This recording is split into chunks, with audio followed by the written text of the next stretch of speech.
Good evening.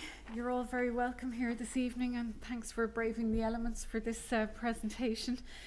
Welcome as well to the people viewing online. I know the weather isn't great today, so you're more than welcome. I'm Carol Kavanagh, Chair of the Roads and Transportation Society.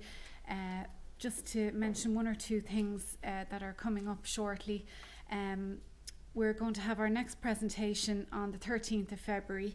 That's going to be Capri, a trial pod mobility service for connected and autonomous vehicles pilot scheme.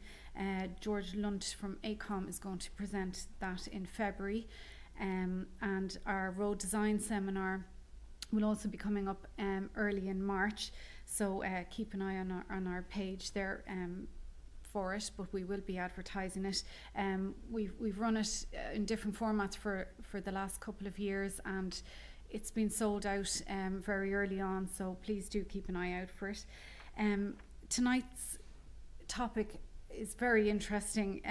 It's really for professionals involved in the delivery of roads infrastructure, and I think it'll provide a different way of thinking about the issues surrounding traffic congestion and helping to support the implementation of sustainable traffic management schemes or projects. David O'Connor is our speaker tonight. He's Head of Environment and Planning at the DIT School of Transport Engineering, Environment and Planning. David has over 25 years professional experience in transport planning, logistics and urban planning. His research interests include public transportation, healthy neighbourhoods and governance in urban transportation.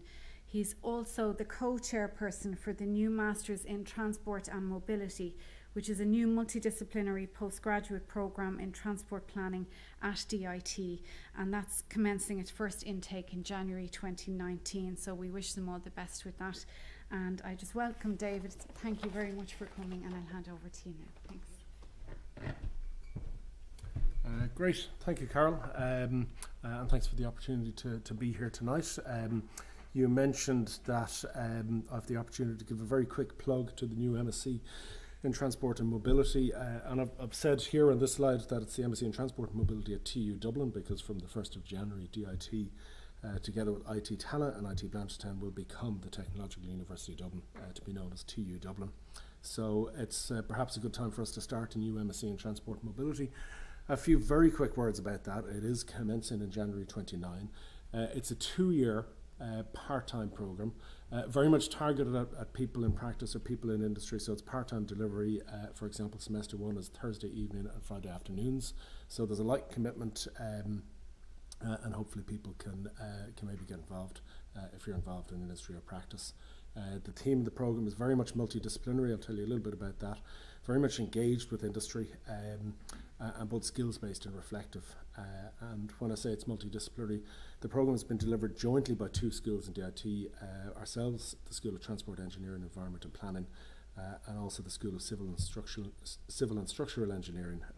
And Carol mentioned that I'm co-chair of this along with Dr. Lorraine Darcy, who's a member of this branch and from the School of Civil and Structural Engineering. Just a few quick things. Entry onto the programme is contingent on an honours degree and an ability to, or if you like, an aptitude in transport planning or a related discipline is considered an advantage. I won't go through all of the content on the programme, but it's all the aspects of transportation and mobility, and also ground in context, so spatial planning and sustainable communities, governance, innovation, and then key skills such as traffic management and transport economics. We also have a summer school and an opportunity to go on an international field trip, and then in year 2 a very much topical themes such as behaviour change. We'll talk a little bit about that tonight. Public transportation systems, transport modelling and simulation, geographical information system management, and also a research and dissemination project. So just a key bit of information is where to go if you're interested in this. You can talk to either myself or Lorraine. All the information about the programme is on the DIT website, and you simply go to dit.ie, study at DIT, and you look under our postgraduate section. If you look up under T, you'll find us there, Transport and Mobility. For people in the room here, we've got some flyers that are up at the back of the room, and I'd be happy to tell anyone about it. So thanks again, Carol and Ali, for the opportunity to mention that. I'll be given instructions on how to get into the presentation.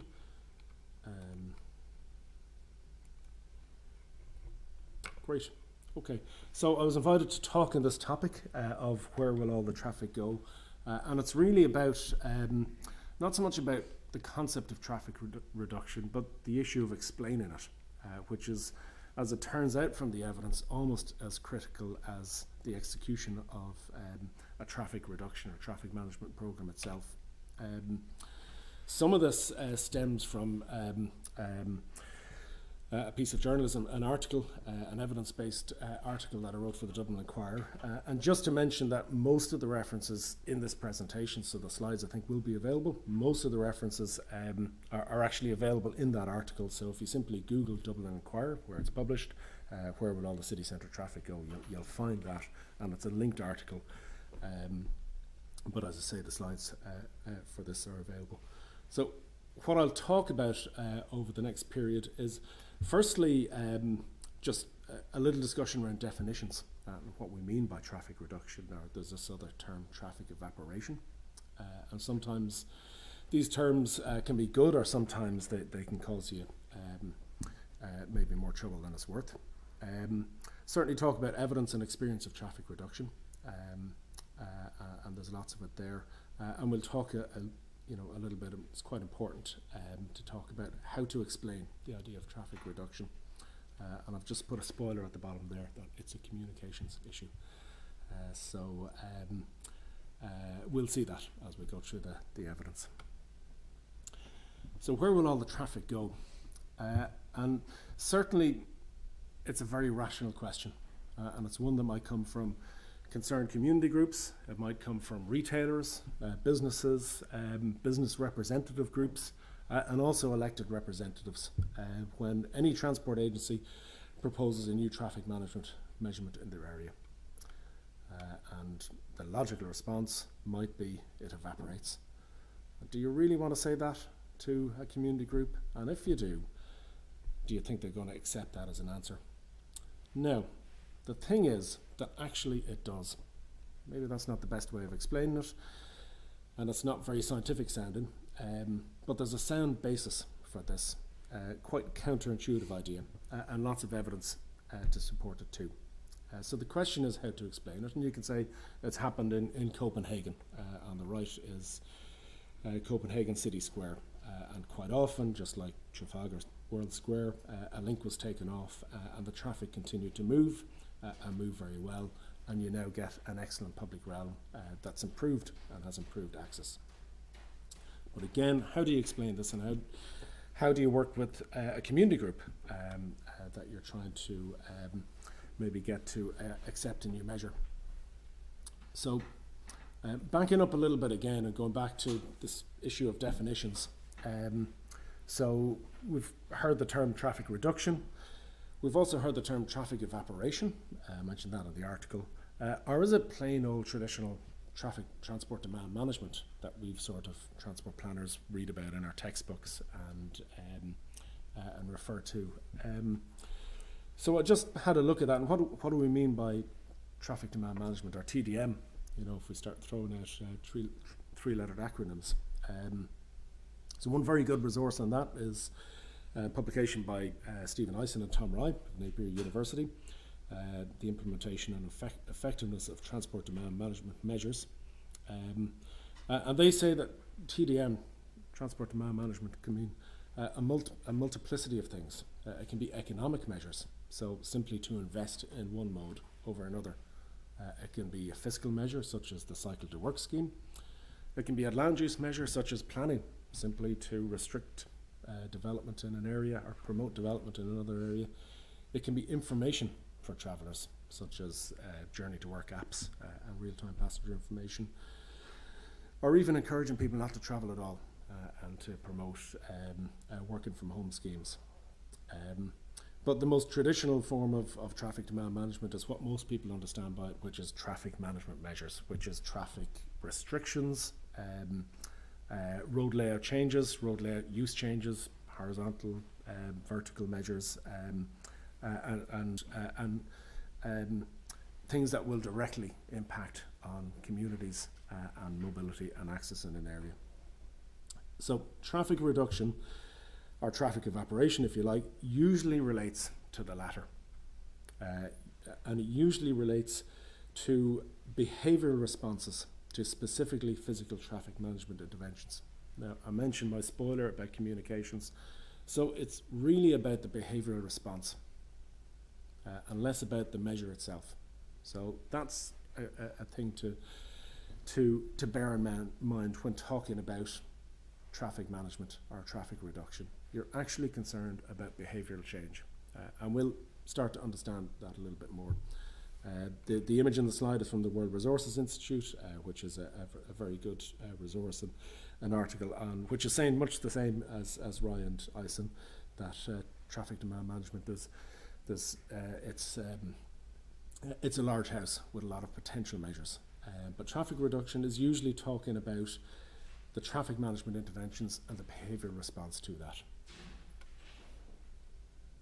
So traffic reduction, or again traffic evaporation, as it's increasingly referred to, I'll mention a study that came from the European Commission, that's the progenesis of that expression, is a recognised effect of traffic management schemes. And the point of it is that when executed well in cities with good policies, the traffic doesn't redistribute onto nearby streets, it appears to disappear or indeed evaporates.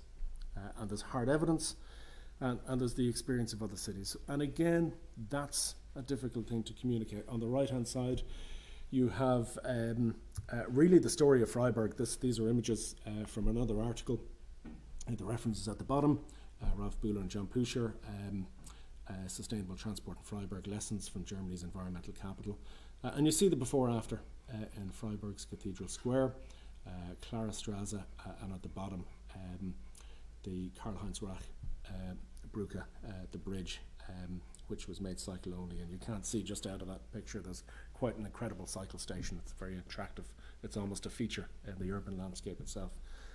But Freiburg has come very, very far from a place that was actually economically behind the average in Germany to now a sort of an environmental powerhouse, if you like, and it's been billed as the environmental capital of Germany, doing all sorts of things in renewable energy and near zero energy construction. And it got there quite slowly and quite gradually over a multiplicity of measures. It took a long time, and measures were, if you like, discussed one by one. So, central to the idea of traffic reduction is actually its opposite, which is induced demand, which is a much studied thing, and something that we probably, if we think about it, there's a lot more evidence and something we're a lot more familiar with. And the story of induced demand is that as capacity is increased to meet a demand, people change their behaviour to further increase demand. So there's the theory of triple convergence, that they switch route, switch mode, or travel time, and they create additional demand that's generated almost literally by the infrastructure itself. So also new trips are created as people choose to undertake more trips and longer trips. It's behavioural change. Professor Jeff Kenworthy famously called it in an article in 2012 that traffic behaves more like a gas than a liquid when its space is restricted. So if that's true for capacity increases, is its converse also true? Well, a little bit more on induced demand. And in fact, the reason it's been so studied is because it was largely the approach to dealing with congestion for about half of the last century. But we know that the predict and provide approach failed. It didn't work. And it didn't work because they didn't understand the nature of induced demand. They predicted traffic growth, and usually they allowed for additional demand. So famous, the M25 in London planned for about 10 to 15 years growth, but its capacity, it reached capacity within a year, and London was back to where it started. So the piece that was missing was induced demand, which is change behaviour, route switching, and also mode transfer. And also you get this kind of downward cyclical response as the quality of public transport is undermined by the additional traffic. And Levinson et al. In Elements of Access, which is subtitled Transport Planning for Engineers and Transport Engineering for Planners. It's a useful text for everyone. And they said it's a little bit like loosening your belt to cure obesity. So what's the proper approach to curing obesity? Well, it probably involves a program, it probably involves some painful decisions, but ultimately your lifestyle consequently improves, or should improve, and you should feel better about yourself. But getting yourself to do that is the key thing. So it's almost like communicating with yourself. So the converse of induced demand, I'll just go back a little bit, and one of the key studies on induced demand was the SACTA report in 1994 by Sally Cairns and others, and that which basically sort of acknowledged or confirmed the effects of induced demand in UK traffic. And Sally Cairns and also Stephen Atkins and Phil Goodwyn produced a very seminal study from 1998, and they updated it in 2002. And the reason it was important was it was a study of studies. So they studied around about 70, and they increased it up to, I think, over 100 schemes, traffic management schemes that have been put in place. And they were quite specific about their sample. So they needed traffic management schemes that had obviously done before, after counts on the link of interest, but also on the area of interest. So they're interested in not only the impact on the traffic, the outturn of the traffic management measure itself, but also the impact on the surrounding area. In other words, the neighbourhood or surrounding community. How did that turn out for that? And what they actually found out that across this multiplicity of schemes, that actually very little traffic redirects onto nearby streets. So again, where did the traffic go? And they, in their preamble, they pick out two very characteristic comments from the transport planners involved. That first of all, you know, it'll be all right by Friday. So transport planners are quite familiar with this. Like, okay, we'll get disruptions, but it will peter out. So we have confidence that this is going to work. And secondly, and they got this quite a lot, that the traffic has disappeared and we simply don't know where it's gone. But we're quite happy that our scheme has worked, and maybe we'll get budget for additional schemes. So the detail of that is useful, because they looked at over 70 international schemes. I think they increased it, but the figure on the right is the results of the 70. And across all these schemes, road space has been taken away and put to other uses. And what they found was that when the road space was reallocated, the traffic problems were usually far less serious than was predicted. And more surprisingly was that the traffic levels on the adjacent streets usually stays about the same, and in many cases even reduces. And the outturn across all of the schemes was a 22% average overall reduction in traffic, and an 11% median reduction in traffic. So the median response, they thought, was probably a better explanatory factor, because there was quite a high degree of variability across the range of studies. But actually, if you look at the studies, and so essentially what they're saying is that in 50% of cases, a more than 11% reduction in traffic occurred.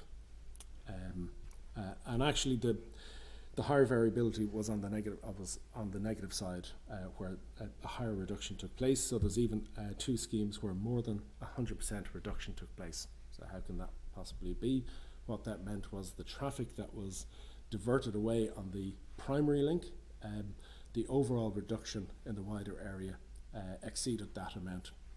So I think one study was in Nuremberg, so it's quite a wide area study. So there was a significant reduction in traffic overall in the area as a result of making a street a link car free. Okay, and only in two schemes across this, one in Dunstable and one along the M4, were actually taken out. The original scheme was retrofitted and put back into place. So across the board, across all these schemes, quite a high degree of success and surprising levels of success. More critically in their observation was that the very ubiquitous predictions of major traffic chaos never materialised across many of these schemes. Okay? So what they did in the follow-up analysis was they then went out and surveyed the people involved in delivering these schemes. So they went out to over 200 transport professionals internationally that were directly involved in these and surveyed them. And what they found was that almost universally the traffic reduction is explained by recognising that people react to a change in road conditions in far more complex ways than traditionally assumed in traffic models. Okay? And that complexity is key to this. And on the right you have, so the traffic chaos is an expression that pops up again and again in the media, and but usually in these cases where a traffic management scheme is being proposed, actually traffic chaos is what is currently enjoyed, and the traffic management scheme proposes to address this. But the media can pick it up the other way. So that's an interesting thing. That's a recent headline from a Dublin situation. Okay, so what's happening to all those people that have changed their behaviour? And again, out of the survey, so they asked the people involved in the schemes, what could be happening. And again, it's a multiplicity of things. So people changed their mode of travel. People chose to visit alternative destinations. They changed the frequency of their journey. They consolidated trips for different purposes. They altered the allocation of tasks within a household to enable more efficient trip making. They did car sharing, or sometimes they stopped making the journeys, maybe by working from home. Longer term responses included changes in job location, changes in household location, and changes in the location of new development. But most notably across the schemes, the coefficient of change was very, very low. And what they're saying by that is actually the propensity for behavioural change was actually very high, far more high than was presupposed. So in one survey of a link where traffic was very steady at a near capacity level over several days, a number plate survey found that actually the repeat vehicles between days was only about 50%.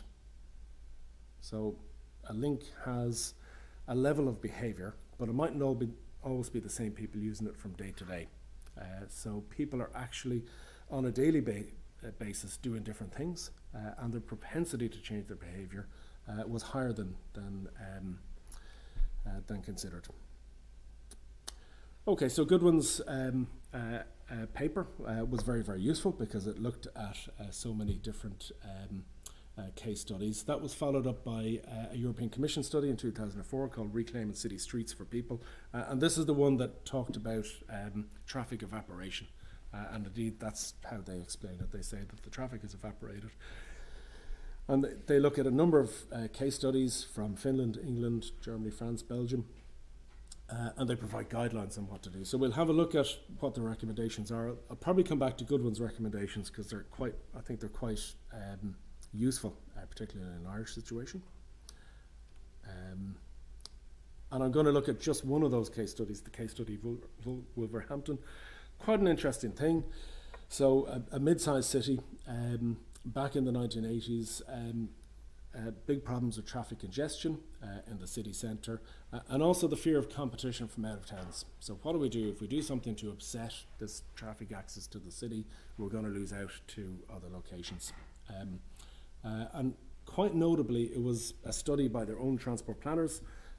They call it the Black Country Integrated Transport Study, and that's what pointed out the need for less cars. So it's the transport planners saying we need to develop a programme and we need to shift to a different type of urban environment, and that's what we have to do.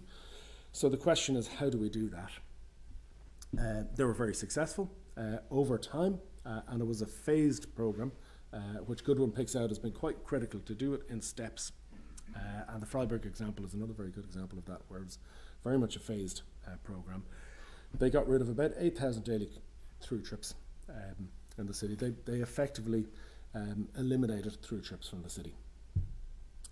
At the same time, and as they took traffic away, as they reduced traffic in an area, they gave something back.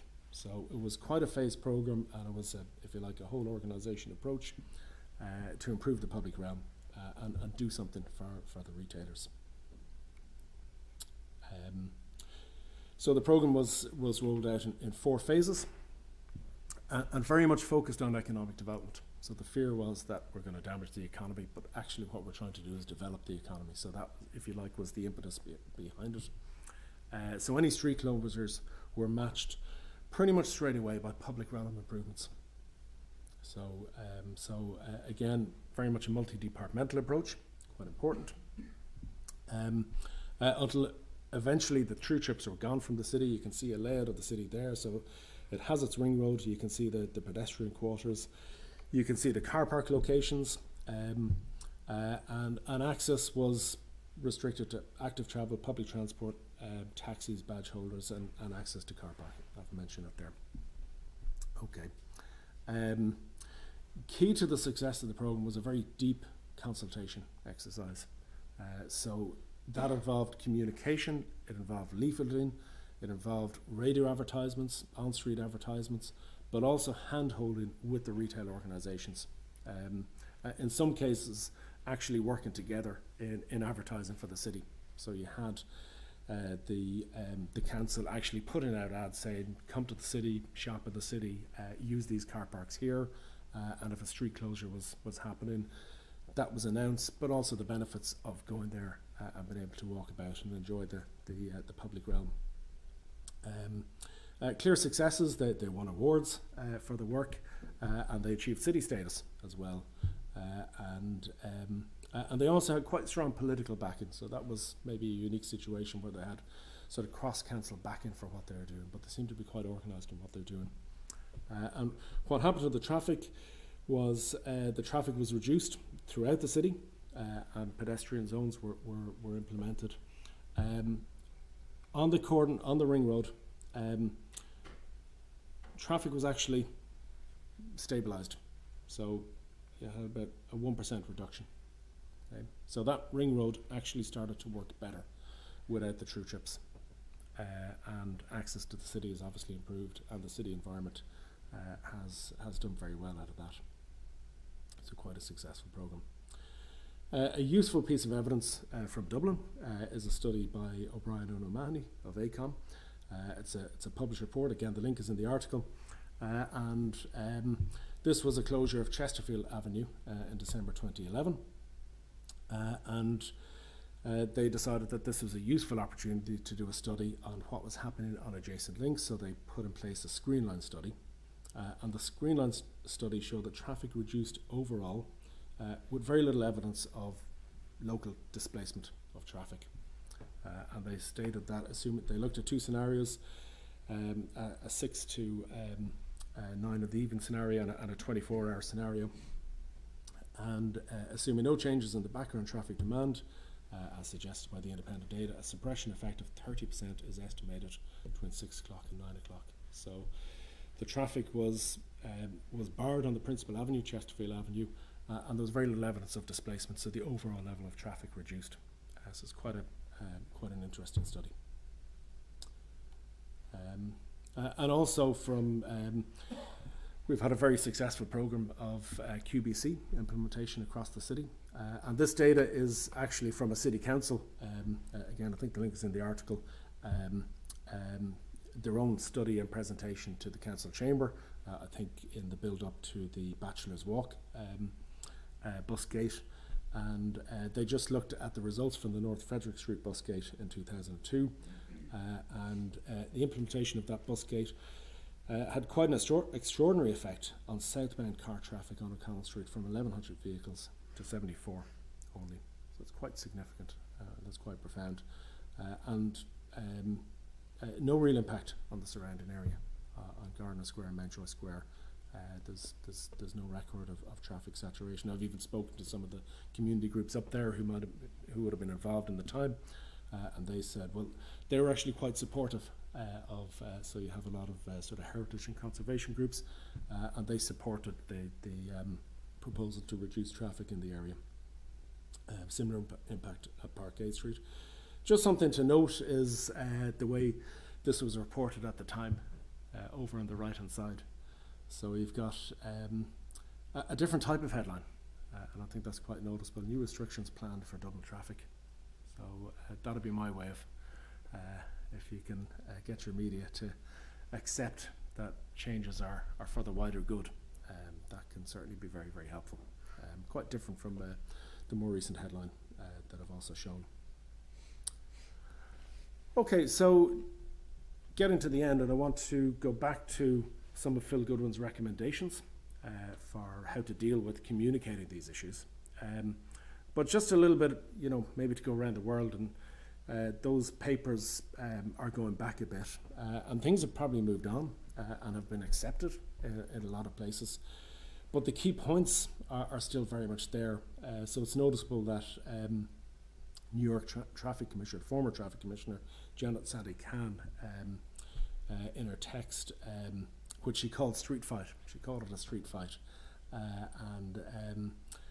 She looked at, again, a range of traffic reduction schemes and public realm interventions. And very much used these techniques of a very strong evidence base. In fact, some of the evidence base that I've described, she also describes in her book and says, well, we used these studies. We went into the mayor's office, we went into the retail groups, and we went out to the community groups, and we said, this can work. And their approach was to do it incrementally, to do it in small stages, and to justify things incrementally, and to also put in the consequent improvements for walkability in the public realm.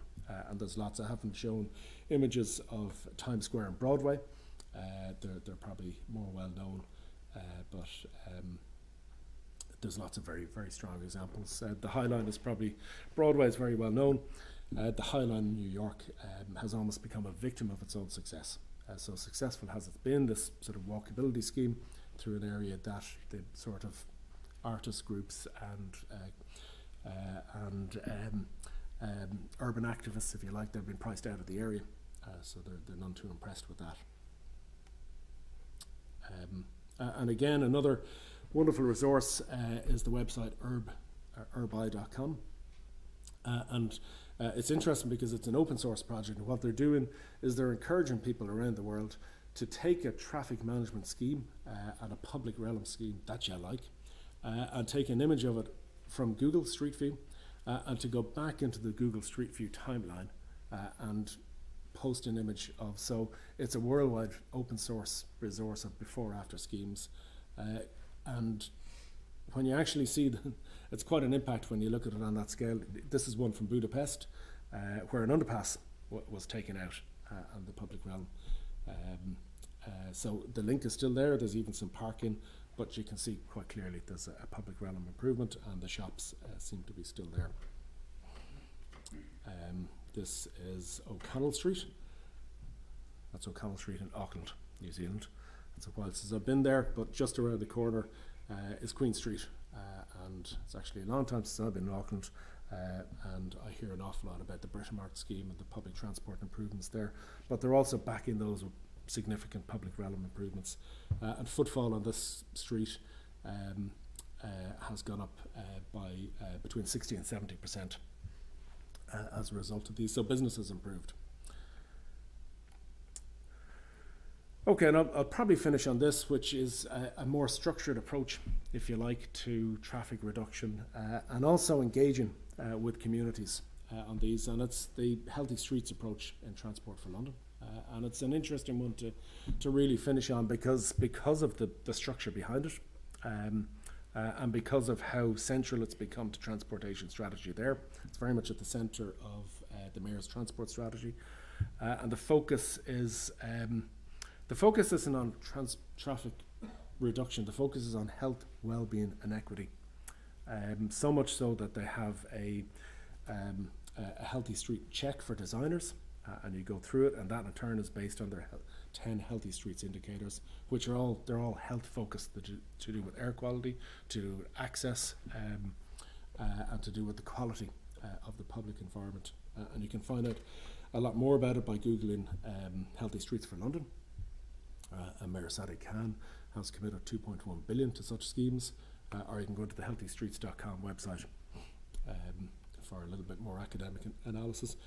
Just in the last week, they've produced a hub of resources on the economic benefits of active travel. So they're focusing on the health benefits of such schemes. I'll show you an example of some of their schemes. They're also providing the evidence themselves. And the evidence is that there are, firstly, demonstrable increases in active travel. So people are walking and cycling more, and footfall is increasing. But secondly, there are business improvements. So there are improvements in footfall, increased rental values, and reduced vacancy, where these street improvement schemes are put in place. You can go to the link there.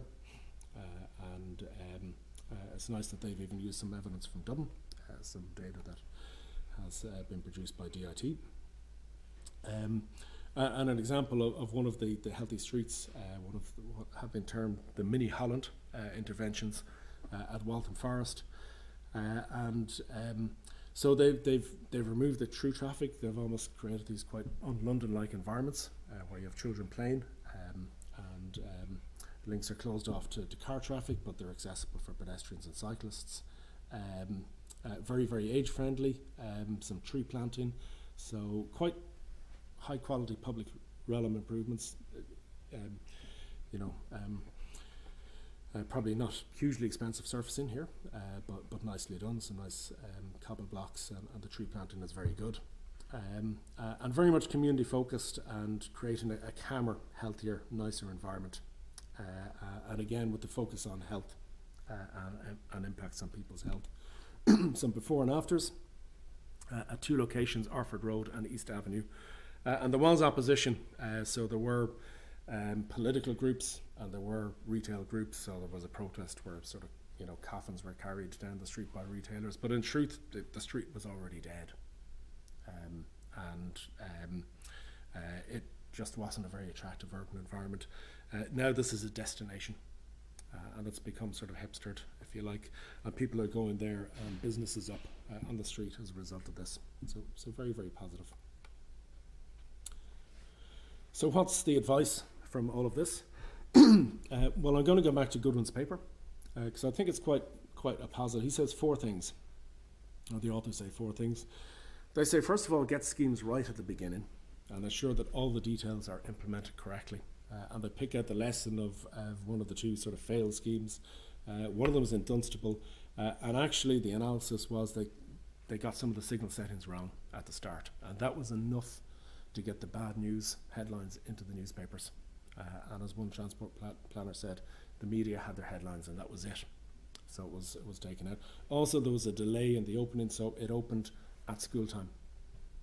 So the traffic was already at a peak. So it was hard to separate the impacts of the new scheme from what was happening anyway.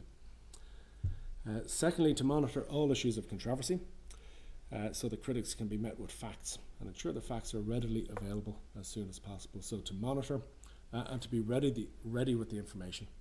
And the experience of many such schemes, and I think people probably know wherever they're involved, is that misinformation is pervasive, and it can, in the absence of facts, stories abound. So to be ready with the facts and to present those to the media. And many of the transport planners say, when you had facts, the journalists went, that's great, we'll take those, thank you very much. Because actually that becomes their story. They can use your facts to counter something else. Thirdly, to follow on from that, to use the press and the public consultation work to emphasise that there are likely to be initial problems. I think this is quite a key thing. That's why I gave my spoiler at the start, that it's actually about communications. So I think it's actually quite important. And many of the people involved said to actually put the bad news out first and to use the media to say, expect trouble. And that can, so you can actually instigate your behaviour change in advance of the scheme. So people will actually stay away or start changing their behaviour even before the scheme's in place. And that can help mitigate any impacts. And lastly, to implement controversial schemes in stages. So to do things incrementally.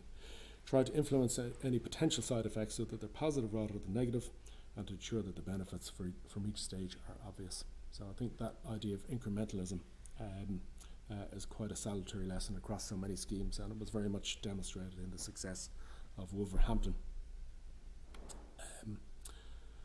So to conclude, the conventional predictions of traffic chaos are usually misleading in a vast majority of cases.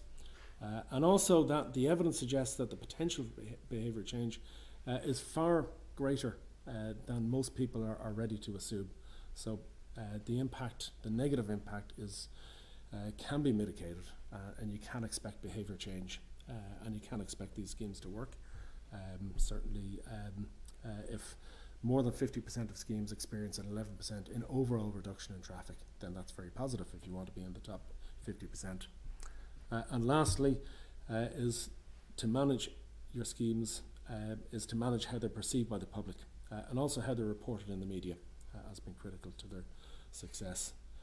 And I think I'll leave you with this slide, which is in Asna Square in Clonakilty, and I'd almost ask the audience if there are any schemes in Ireland that you propose for the Herbi website.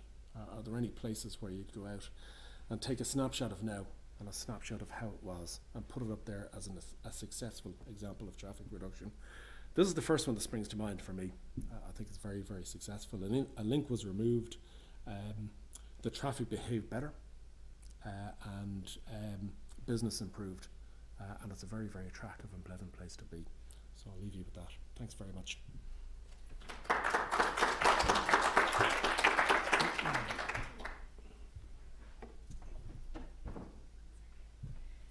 Thank you very much, David. We'll just try and take some questions now if you have any of them, and you might just hold on for the microphone. We'll get it over to you now. So.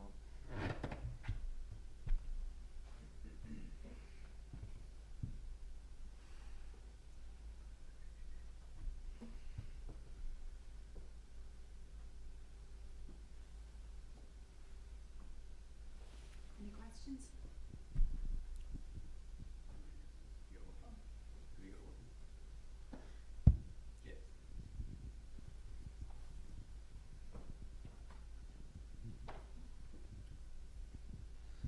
Thanks, David.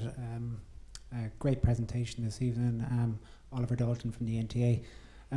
Just going back to one of the points you made from Goodwyn, get schemes right from the start. Often they are right from the start and they are compromised as a result of intervention from stakeholders. How would you say, how would you address that issue going forward? It's interesting. It's an interesting question. I think I'd go back to the advice from Goodwyn, and I'd say, firstly, to have courage in your scheme, and secondly, to look at the incremental approach. So if the full scheme isn't accepted, can you get part of it through? Can you even, demonstrate that part of it can work? And thirdly, to emphasize communications.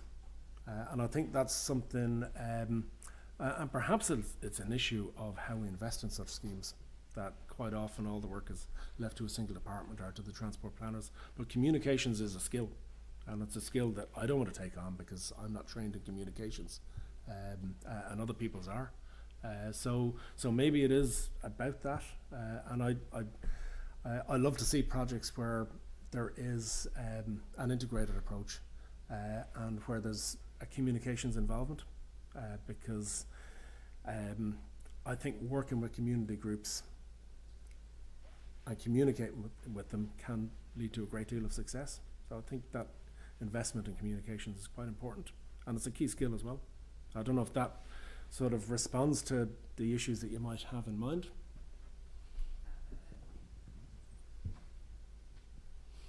It does. It's when I come back to it, certain schemes that I'm involved in on a day-to-day basis, there's various stakeholders that are to be accommodated as a result of those schemes.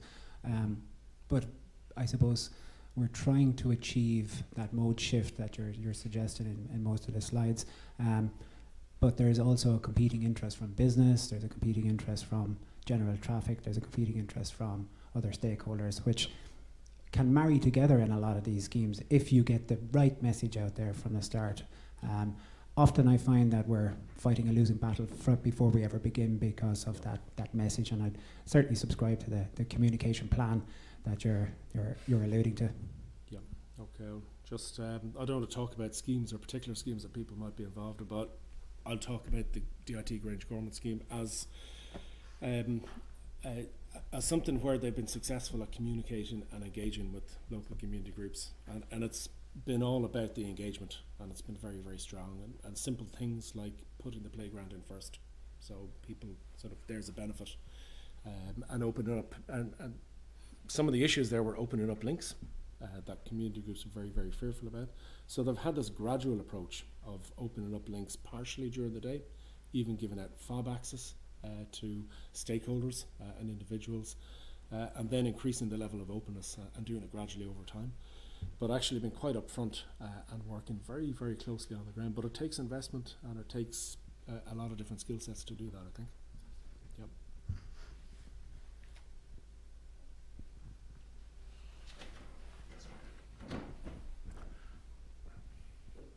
Thank you for the presentation. It was very interesting. But have you ever heard about any cases where they basically did the pedestrian area and after they returned back to the driving? Because it happened in my hometown, and it was such a disappointment for us because we enjoyed that. Yeah. So, which was probably the reason for that. Okay, I'm not sure of any. I think there might be one in Tralee. I'm not sure. In Ireland, across the studies by Goodwyn, only 2 where the original scheme was reinstalled. Yeah. Okay. So generally quite seldom, but other people. I mean, you obviously have an experience of one. That's disappointing when that happens. Was it as a result of misinformation or genuine scheme failure, or was it to do with the scheme design? Would you have any sort of inkling on that? Yeah. But probably there was also not enough engagement with the population because they haven't been listened to, that they like actually the scheme as it was, like as a pedestrian area with bicycles and everything. Yeah. So probably sometimes also it's like the high levels, like the politicians or the other, that they are not favorable, not just the population. Yeah, I think it's a real issue. I live close to a urban greenway proposal, and there is misinformation, and it's quite purposeful, and it's quite I'd have to use the word devious, if you like, because it's inaccurate, and its purpose is to undermine the scheme. And like many schemes, it's a scheme that's been pushed through, or there's people campaigning for it, I would say on a shoestring. So that's a difficulty in situations like that. Yeah. Okay, thank you. Well, I can think of another scheme, Dunleary, that Georgia Street was pedestrianised for many years and then converted back to traffic. Yep. Yeah. Yep. The reason for that is night security. People didn't want to be in the area after dark. The presence of vehicles gave passing traffic and security. After dark, and we don't see policemen in the streets, and that's the reason Georgia Street and Quite possibly, yeah. I'm not wasn't involved. Maybe an incremental approach, and maybe working with the retail groups and promoting the town centre as a business and retail location and nightlife location. But I think they've had some big successes also in Dunleary as well, with the metals and the People's Park. So Yeah, it's just if you were looking for an example. Yeah. sure, yeah, I okay. did have another point actually. One of the Phil Goodwin's reports, one of the things that happened to traffic was people going somewhere else. And there was a proportion doing that, and that is at the, I guess that's at the nub of some of the pushback sometimes, and it is the fear that the traffic will go, that not the business will go somewhere else, and they associate the business with traffic and with travelling by cars, and I think, and even sometimes it's the retail, it's usually retail groups, but it can be others. I mean, that's what's at the root of the pushback, and it's on picking that. And I mean, so I thought, and you know, there was a fair, if they saw that, there's quite a high proportion actually that response. So yeah, again, and again, a lot of the TfL stuff is based on evidence, and they're getting the evidence. But we've evidence from Dublin. It's nice to see the TfL report actually using that, and it was a study of city centre shopper behaviour. By ourselves, we did this initially in DRT, and what we found was that retailers are massively overestimate the amount of business that's coming in by car. They're very conservative on that issue. So we looked at the facts of this and found that they overestimated how much business is coming in and underestimated how much business is coming in by bus, mainly, and public transport and walking and cycling. Well, I think retail is changing a lot anyway in urban centres. There's much more online shopping, and the big things that you need cars for, you're going to go to a different sort of location to buy them anyway. So absolutely. And to separate what you're trying to achieve from the background, and you're also trying to achieve a strong city centre, a strong town centre. So you have those background things going on. So very important to work with the business groups to understand that. But yeah, working with the facts. I think just over here, I think one point that hasn't been discussed, or maybe it has come up in the presentation, my own experience having worked in two different training bus interchanges in Auckland, one was engineering led, and the other was a combination of transport planners and engineers, and the difference between two different schemes was massive. You have engineers who are very detailed, very focused and specific, and you have transport planners who start at the very, very top, and they start looking at it in a completely different way. So you need the two to marry together, as opposed to having one specific discipline take the lead and drive it forward. So I don't know if that's something that you've kind of seen in the work that you've done. Yep, absolutely. For any discipline to go out and run a scheme by themselves is a recipe for failure, in my view. And I haven't mentioned DMERS, the design man for urban roads and streets. They're very, very strong on multidisciplinarity, and it should almost be a mandatory thing. But it's difficult in public projects. I work for a public organisation, and to make that happen, to put together multidisciplinary teams, because that's quite often that's not the way that big organisations are organised. But private developers are made to do that. They have to put together a design team, and if they didn't, their schemes wouldn't be accepted. So I think it's hugely important. Yeah, and I think certainly having a communication specialist. I don't know what your experience of engineering communications are versus other disciplines that you've kind of worked with over the past few, or taught over the past few years. I think personally we're very good communicators when it comes to technical and internally, but maybe speaking to the public, I don't know, is that something that is there a gap? Yeah, well, I think we have to learn to, and at least we have to learn that it's important. But we also have to be, strong in our own discipline. But I'll give two examples spring to mind. One is, again, been involved in DRT. We were the recipient of communication around the Lewis Cross City scheme, and I thought it was very, very strong.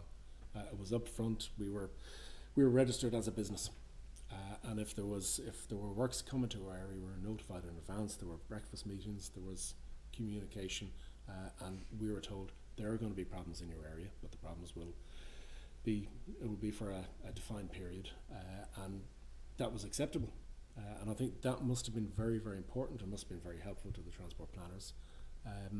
And another, so I was recently at a breakfast briefing by Irish Water, who are leading every project with their communications team, which I thought was very, very interesting. Now, obviously, has been historically a very, very sensitive issue, but their role is to stay out of the media, oddly for a communications team. So that's, yeah. I think perception is king, I think, isn't it? It's how you perceive that rules the day. Absolutely, yeah. If there's no other questions, I'd like to call on Ono Cahan from Rona Donovan to make the vote of thanks. Thank you. Thank you. Well, it's always a pleasure to come and listen to one of David's talks, whether here or in TUD or anywhere.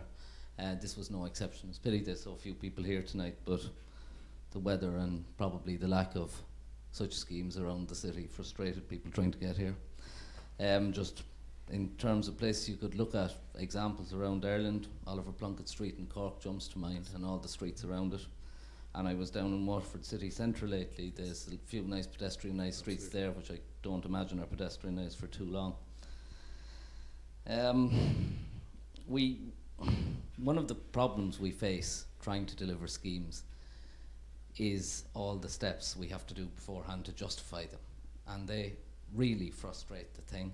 And they also make us look at all the negatives of a scheme and document all the negatives of a scheme. The environmental impact assessment process, road safety audits, all of this. You end up putting everything down on paper, and we know how journalists like to just find bad news because bad news sells papers. That is a challenge I think we face as a society, not just as an industry. And it's something we need to think about maybe broadly in our universities across disciplines, and we need to get thinking about what we should be teaching our journalism students as well. In terms of the role of the civil engineer, I don't fully agree with everyone here, but that's not necessarily unusual. I mean, traditionally you had an engineer, and the engineer was responsible for everything. An engineer sees a problem and has to solve it, and the engineer needs to be necessarily multidisciplinary themselves in order to do that. I think we can't do everything ourselves, and we have to work with our colleagues.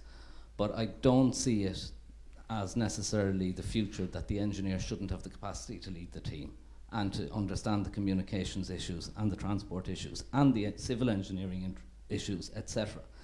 And I worry slightly about the fragmentalization of our profession into sub-disciplines, and I think it's very important that at college people should get a rounded introduction to everything, because they'll inevitably end up specialising later. So from that perspective, I'm glad to see that both the transport department and the civil engineering department are involved in the new master's programme. And you know, from an industry perspective, it's good to see such programmes, particularly part-time, that we can send people on. I hope it's accredited with Engineers Ireland, or that it can rapidly become so, because that has been a problem with other courses in the past. Working towards it. Great. Objective. I suppose one final thought, something you said at the very beginning here tonight, which I had never heard, and is so logical. It's what people should take away. We've all heard of induced traffic. We've all seen induced traffic. The M50 was widened and it's full again. You mentioned the M25, but the M50 is exactly the same. That was through, effectively, a recession. We filled up with traffic. So it's a brilliant insight that the opposite of that must hold true as well, that if you restrict the space, the traffic will disappear. And I think if we think of traffic like a gas, I think that's something everyone should take away tonight. So look, we look forward to seeing you back here again soon, David, because it's always a pleasure. And if everyone could thank Dr. O'Connor again. Thank you.